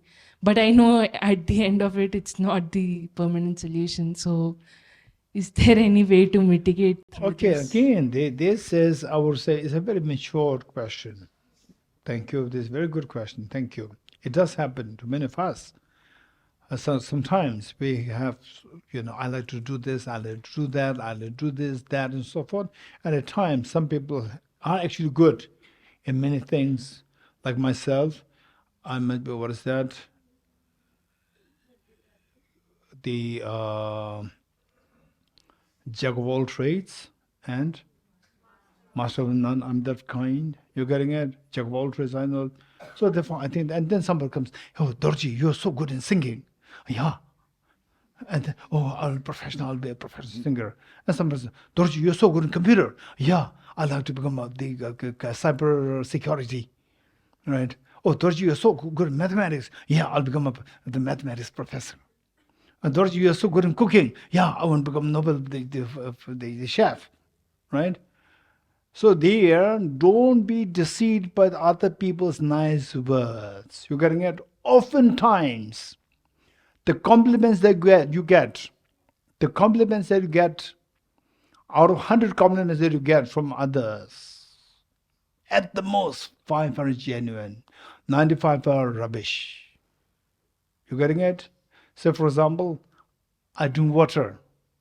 And some people, I can easily be deceived. I can become like a puppet, saying that, Geshe, how you take the water is so special. What is special about drinking water? Okay, and then I get carried away. Oh, thank you. Thank you. And then you go outside. Oh, people tell me that how I drink is so nice. And people say, yes, it's so nice. Right? And then you are even more deceived. You what is that? You become puppet. You're a puppet. Why should you be a puppet? Say, somebody from a European person praised my English. Oh, your English is so good. Once I was translating for His Holiness the Dalai Lama. Your English is so good that we don't understand anything but what you say. We just flow with this like music. If I'm stupid, look, if I'm stupid, I will feel aired, puffed up. Wow, I'm so good in English, right? I will do Masters English. I'll PhD in English. I will pick up Shakespearean English. This is stupid. Only if the native English speakers praise me, that's real praise. Other people, they praise me. Appreciate it. But don't be carried away by this. Don't be carried away. So don't be swayed by people's praises. You getting it? Don't be swayed by people's praises. Those people who actually pinpoint to your mistakes, these are precious. People who praise you generally, they are not genuine. Generally, there are some people who are so kind to make you not feel offended. They say you are like Ashwarai. Ashwarya, what is that? Ashwarya. Ashwarya Rai. Ashwarai. And, oh, thank you. Right? Don't be carried away. Don't be carried away. You're getting it? Don't be carried away by others' praises. So, you have to know who you are. You have to know who you are. You have to know your strengths. You have to know your weaknesses. Knowing the weaknesses should not bring you down, should not pull you down. Knowing your weaknesses should be a strength for you to grow further, so that you go into the perfection. That is not your physical look will not judge you. What will make you great is your thinking. Your thinking should become great. Your thinking should continue to grow. That is the real mark of the mature human being. You're getting it? So therefore, if you have multiple skills, sometimes we get lost, and then you must approach the professors, your parents, your teachers, those who you consider as very smart in taking decisions, who are very, very respected by others. And that's somebody who really loves you, who takes care of you. You must go to these people. These people will tell you the reality. Otherwise, majority will say that, amazing, you are multitasker, you are multi-talented, just amazing. It's not amazing. It's deceiving you. You're getting it? So this is where we need to be able to identify your strengths and weaknesses well. And then on that basis, say, there is one book by one great Indian psychologist, Bodhisattva Shantideva. You must study his book. So there he said that you have to identify yourself well. It's not about religion. It's purely psychology. How to manage your emotions. This book is known as A Guide to the Bodhisattva's Way of Life. This book is extremely good to know, particularly as a psychologist or someone who likes to manage one's emotions. You have to keep this book with you.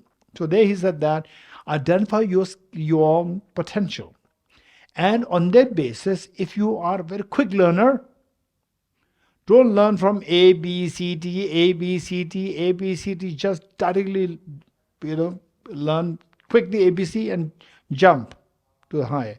Whereas if you're a slow learner, don't go for Shakespearean English directly. Even if it takes time for you to learn A, Ba, Kata, learn this. You should be very realistic. This is what he taught.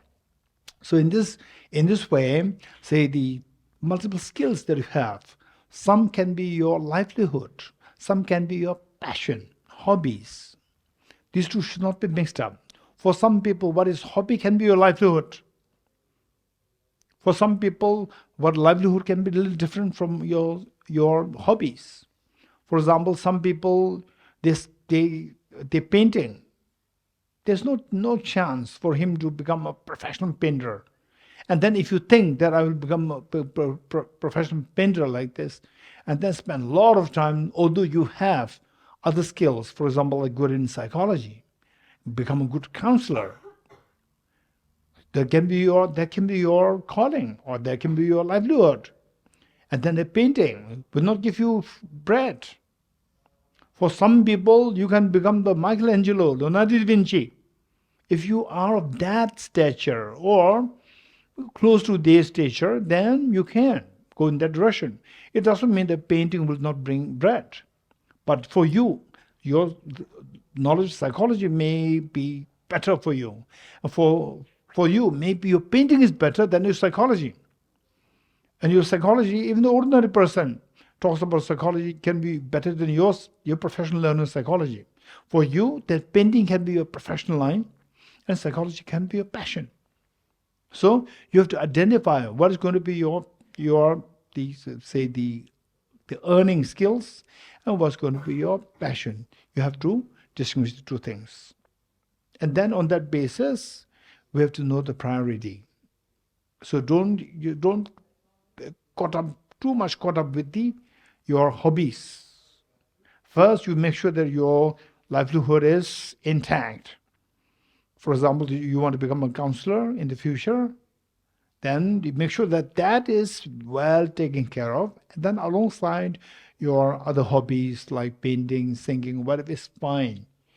You may not discard it, but you need to know the priority. The priority must be with your professional line, and then hobbies will come along. Good. Next question.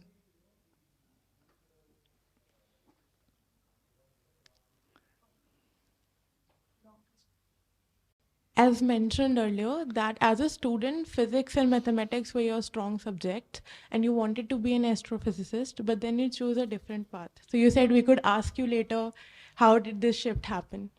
Okay. So basically, but I do not say astrophysicist.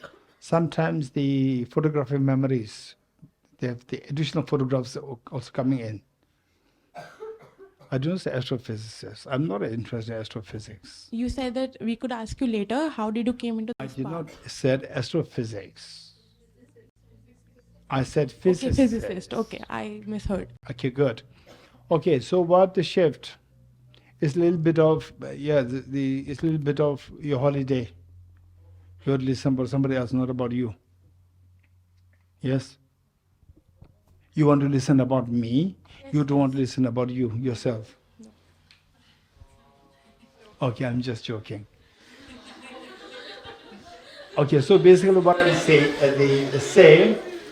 the thing was that the class 9, 8, 9, 10, 11, 12, for 4 years, I would say that my love for physics and mathematics was so strong. And deep inside, this is what many of you, particularly going to psychology. So psychology is very important. Because as a little boy, age 14, 15, 16, 17, I do not know my strengths. I know that I was fond of physics, mathematics. I'm not talking about the strength. I would say, what was my inner calling? I did not know that. I didn't know that. Then in class 11, 12, somewhere, I got a feeling that, okay, to become a medical doctor, in those days, to my days, which means even your professor was not born then, the Roman days, all the smart students, they go either doctor or engineer in those days. And later now, your professors, your time is more the computer science. It's a big hit.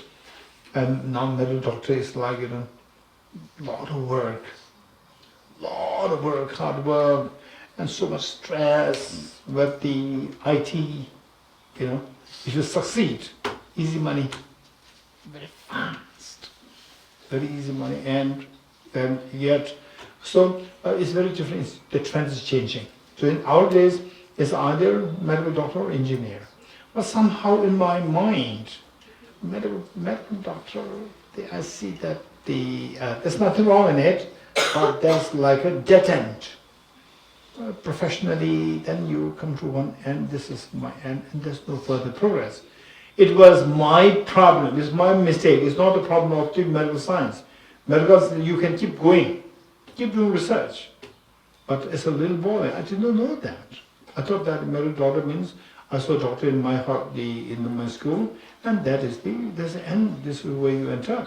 And I don't like that, to have a dead end to a career. Then physics, then not physics, let's say engineer. Engineer, I had a very bad, the impression of engineer, not because of anything, because of in our school, there's one engineer, civil engineer, and who did not have a good reputation. So, as a little boy, again, have no exposure to other engineers. They're brilliant engineers who are extremely kind, compassionate, working for the society, and brilliant. But I didn't get the chance to meet with these people, hear about these people. Only thing is that only one person, that is not really a hopeful, good thing for me. So that's not engineer. Then what? Physics. And why physics?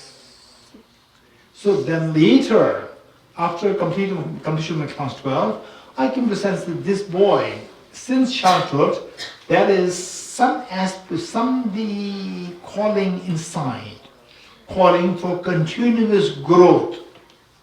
Continuous growth is not about your fame and so forth, but the continuous growth. Then I realized that wanted to join the monastery after class 12. So then I sensed that I was actually looking for something where this continuous growth. And everything else is like, I see some kind of stagnation. You grow and you then for stop, which I don't like. So this is what made the transition. Any more questions? Yes. Maybe the last question.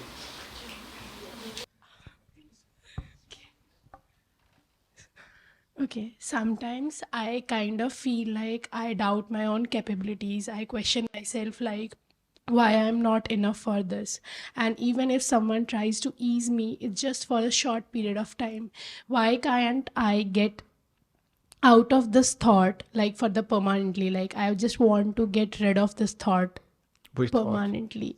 Which thought? That I'm not enough for this. yeah, I'm not enough for this.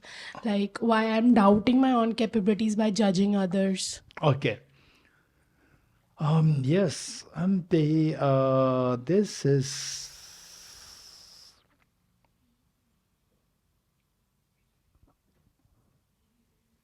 okay.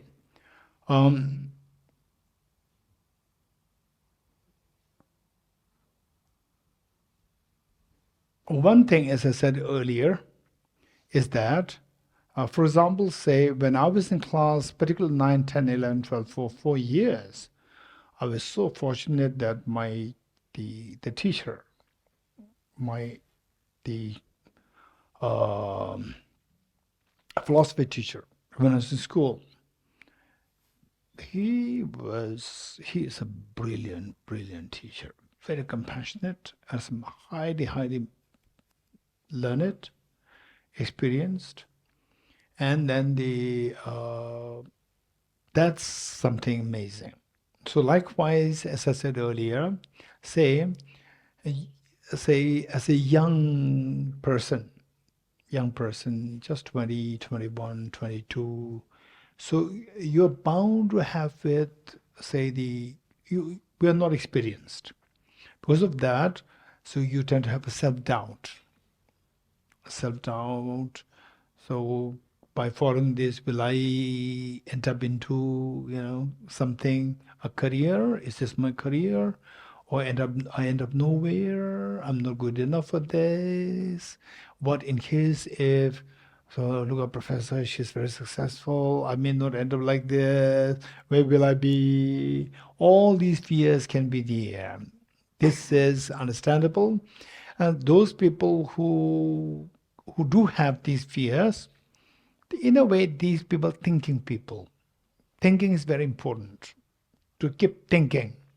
And meanwhile, don't just keep thinking, or for example, like say, if I think about your shortcomings, for example, okay, what happened to me after 10 years? Do my parents have enough money to survive me for the next 10 years? After 10 years, what? After 50 years, what? Even the richest people, they don't have a proper plan after 10 years. They may end up, whatever they have can go into liquidation, bankruptcy. Overnight, you can lose $15 million overnight. I know one Nobel laureate who started a NGO with the capital of $15 million. Overnight, it disappeared. So that nobody can be sure of what will happen after 5 years' time. If you keep thinking like this, then it'll stress you, it'll take you into deep depression. So think of that, not think of that at all. This is also not good. You should think about it. So you become a very realistic person. Finally, in each one of us, we have incredible potential. Believe it or not, we have incredible potential. Everybody has this equal potential. So because of this equal potential, and when I say this, we all have the equal potential, you may think, okay, he is a very nice person. He, encourages all of us. But no, this is not a nice words. It's a reality. Buddha discovered this. So therefore, this confidence that Buddha got, everybody has the same potential. That confidence made him to fight for all forms of injustices, including gender discrimination. Today, the girls get the opportunity to study. For example, in India, India is a great country. But in the past, 1,000 years ago, 2,000 years ago, the girls are the second-class human beings. Girls are the second-class human beings. Where the Buddha said that, no, this is not true. Why the boys are special? Why? You have a special potential. There's no special potential. The what potential that you have, even the girls also have. So therefore, he was totally against any form of gender discrimination, because he saw that the potential within you, within the girls, within the boys, there's no difference. There's no potential within the boy which is superior to the girls. It's all just same. And this reality, it's not that he is flattering the girls. He discovered this reality, and on this basis, he really faced a challenge. Sometimes even the communities, those days, even the mothers, they were against the Buddha. Or even though the mothers, they see the male child as a gift, girl child as a burden. Even those days, even the mothers, they're females. But the Buddha stood against any form of gender discrimination. So with this in mind, you have all the good qualities, you have the potential, and there's also with the potential that our future is not guaranteed. So you may have self-doubt. Actually, everybody should have the self-doubt. But self-doubt should not drain us. It should make us become better and become more equipped to think of how to solve the problems in the future. So with this, having said this, what I would suggest is that as long as you keep in mind three things in your life. One, study well. Be knowledgeable. In every field, keep growing.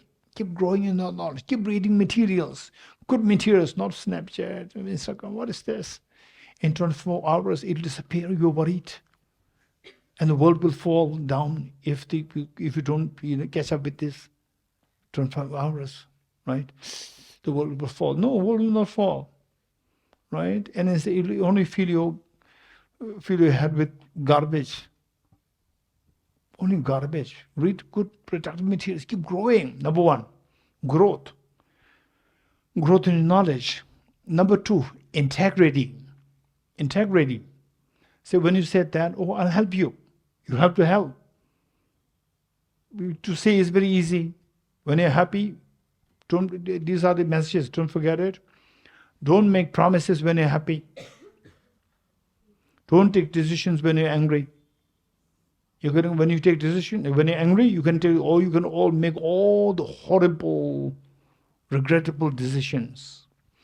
When you're happy, you make a lot of promises. Oh, I'll give you 1 lakh rupees. I'll give you 10 lakh rupees. Oh, when you're exam, don't worry, I'll be there for you. When you're sick, I'll be there for you. When the other was actually sick, then where are you? Oh, my friend asked me to come to KFC. So I have to go with them. What is KFC? And the person's sick, ill, needs help. You already said, I will help you. So what you said, you commit yourself. Do it. Integrity. Number two. Number three, be kind, compassionate. So with the knowledge, you become very confident in the community. Self-doubt. Self-doubt will pull you down. Overthink about self-doubt, it drags you down. But with the knowledge, self-doubt will become less. Knowledge will remove the self-doubt. Knowledge will give you confidence to go into community. You become very confident. Sometimes we go into community as though like as though like you have no fear inside. Actually, there's so much of self-conscious. And the fear, pretend as though you're hiding something. You don't have to hide because of knowledge. Albert Einstein, in face of thousands of PhD students in physics, he was not scared because of the knowledge. So knowledge gives you confidence. Integrity will make sure that you keep growing and people trust you. Integrity will make sure that you're growing and people will trust you. Number two. Number three, compassion will make sure that you are the happiest person. You will make things very easy for the community. For example, let's say that our staff comes to me, sir, I need the signature. With the signature, he can do the work today, bank work, whatever, do the work today, and from the next day, everything becomes very smooth. And if I don't give the signature today, the bank is holiday for the next 5 days, and he's going to suffer. So I say, oh, come next time. Totally lack of compassion. What's the error? Just get the signature down. What's the problem? What's the problem? Kalau. What is this? Do it right away. Sometimes the professors have to say kalau. That's different. Because the students take things for granted. Man, this is your job. Do it. No, kalau. That's also, good sometimes. Sometimes. Otherwise, somebody, for example, like, some of the administrators, not all, some administrators are just worthy to be respected, revered, worshipped, but some are horrible. The a student come from South Delhi to North Delhi, scorching sun, no food, no water, to 45 degrees centigrade, and coming there, and then, oh, it's not from here, it's from the South Delhi. And then you send the child to South Delhi. From South Delhi, no, you're from the North Delhi, you send me up. Fun is North Delhi actually. Totally irresponsible. It's all lack of the heart. Where if this is what you are teaching your children how to be heartless, and your children will suffer. So this is where we really need to have the compassion to make sure that you are the happier person. You can see a glow, and somebody frowns at you. Nobody will be happy. But somebody smiles at you with a sense of gratitude, you'll feel happy. This happiness will increase your immunity. Immunity will make sure that you have good health. With the good health, your illnesses will be less. With the illnesses less, your money is saved. You don't go to the hospital. So this is all because of compassion. Compassion makes sure that you are the happiest person. As long as you have these three things in your life is the most successful life. You don't have self-doubt. Three things. What are they? Knowledge, integrity, compassion. Perfect. Thank you.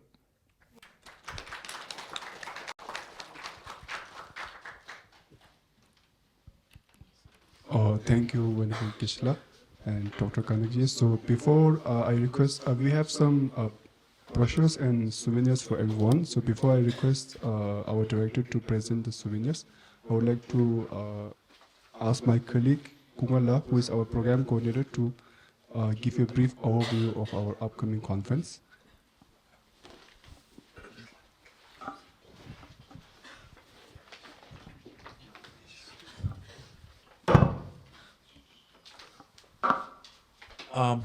Well, good evening, everyone. My name is Kunga Chindan. I'm the program coordinator of Tibet House, New Delhi. And first of all, I would like to thank our secretary and our director, Venerable Geshe, for giving me this very opportunity to speak in front of you and invite you for the upcoming conference we have on 23rd November 2025. It is on Sunday. And before I move on, first of all, with due respect, I would like to extend my heartfelt gratitude to Dr. Kanak ji for bringing all of you today here at Tibet House. And I think it's a really wonderful coincidence that you guys are from the Department of Psychology. And I would also like to welcome all of you from all the students from Shaheed Rajguru College of Applied Science for Women. And especially you guys are from the Department of Psychology. And coincidentally, today you have visited Tibet House, and it's really an auspicious period for all of us, as you have been listening to Venerable Geshe Dorji Damdul about the very compassion and altruism.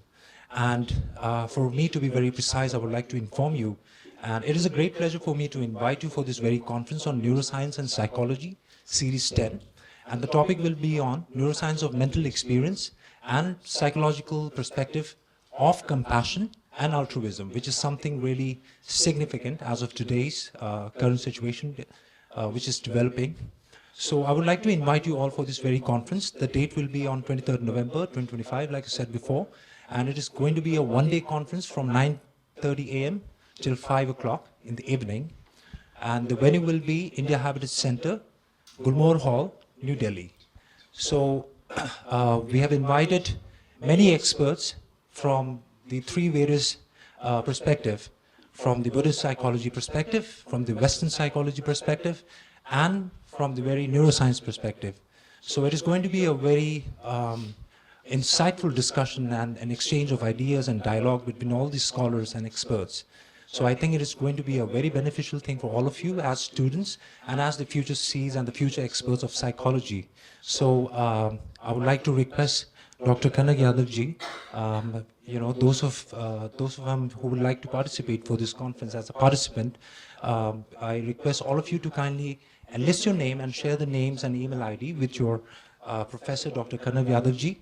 And as our Director, Venerable Geshe Dorji Damdul is concerned, the very objective of this conference is not only to have this very conference with the expert, but the very productivity, which is something very much relatable to the students who is going to benefit out of this conference, and obviously from the very experts and scholars who are invited for this conference. So I request you all once again, to kindly participate to this very conference. And I once again welcome all of you to this very conference. And I would like to show you the very poster of this conference, as you can all see. So it is basically something to do with neuroscience, which is something very much relatable to generate the very compassion and altruism which is needed in today's world as of now. So, ladies and so all the ladies, I would like to invite you once again. So please be there, and thank you very much for this opportunity. Thank you, Geshe. And yeah, and there's another catch for all of you. As per the instruction of Venerable Geshe, we are very pleased to inform you all that we have waived the registration fee for all of you, and especially the names which will be shared through Dr. Kanak ji. We would like to invite you all for this very conference without any registration fee. So this is something, a privilege which has been given by our director himself, and obviously by Tibet House, the culture center of His Holiness, the Dalai Lama, New Delhi. Now, thank you very much. Thank you. And just to add to what Kungal have said, India Habitat Center is just next to the next building of Tibet House. So I think you will have no problem finding the venue. And so now I would like to request Venerable Geshe to please present a souvenir to everyone. So before that, I would first like to request Venerable Geshe to present the souvenir to Dr. Kanak ji for bringing the souvenirs here. Carry back to you.